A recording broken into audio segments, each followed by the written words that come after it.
It provides shelter from the rain, protection from the sun, and for the stylish at heart is a chic fashion accessory. The umbrella originated in ancient China some 1700 years ago. Since then, it's evolved from the original parasol to the modern-day collapsible canopy that pops up all over in wet weather. Unlike mass-produced models, this quality umbrella is meticulously handcrafted. The shaft is made of birch wood, which the artisan stains to match the umbrella's handle.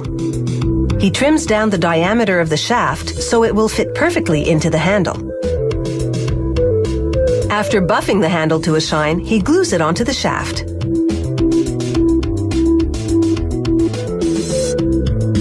The artisan forms two springs from wire made of nickel silver, a type of metal that can withstand extreme tension. He bends one end of the wire into a triangular shape and hammers it flat to ensure a perfect fit in the shaft. He cuts two slots in the shaft, one at the top and one at the bottom.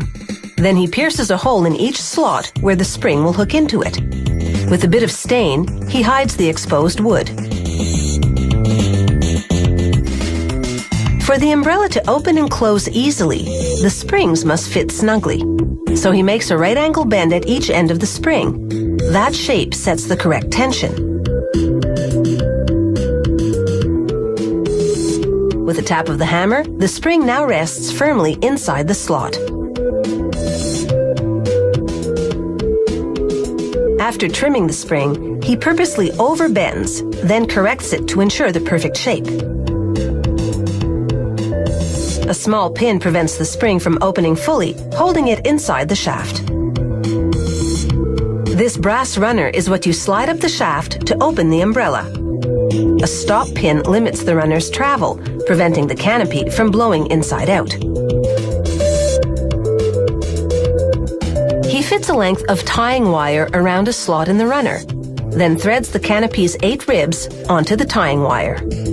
The ribs are made of a type of steel that's strong yet flexible, so they curve into a domed shape when you open the umbrella, then straighten out again when you close it.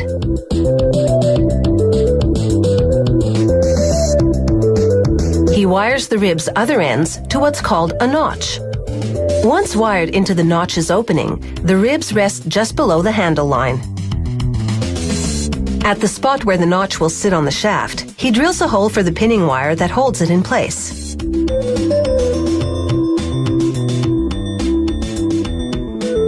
They cut 8 triangular-shaped panels, called gores, from durable nylon. They attach a label, then assemble the canopy by sewing all 8 gores together. A worker now inserts 8 metal tips onto the horizontal mandrel of this machine. It wraps fabric around each tip, then stitches them to 8 locations inside the canopy. These smaller pieces of fabric, called prevents, stop the canopy from chafing against the frame. This decorative rosette hides the point at which the runner and ribs meet. Next, they drape the canopy over the shaft and hand sew it tightly over the notch. They attach a tip over the end of each rib. Then align each rib with a canopy seam.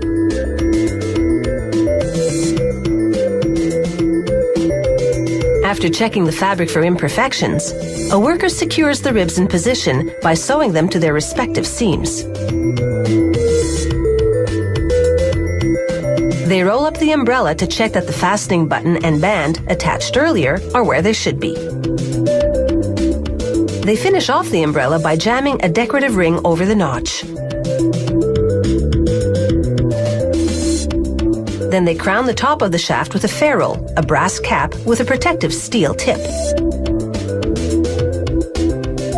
This company embellishes its shafts with a silver-plated band, ideal for engraving the owner's initials. After a quick wash, they iron the canopy for a neat, crisp finish. The final touch is a matching cover, one you can slide off in an instant if you're caught in a sudden shower.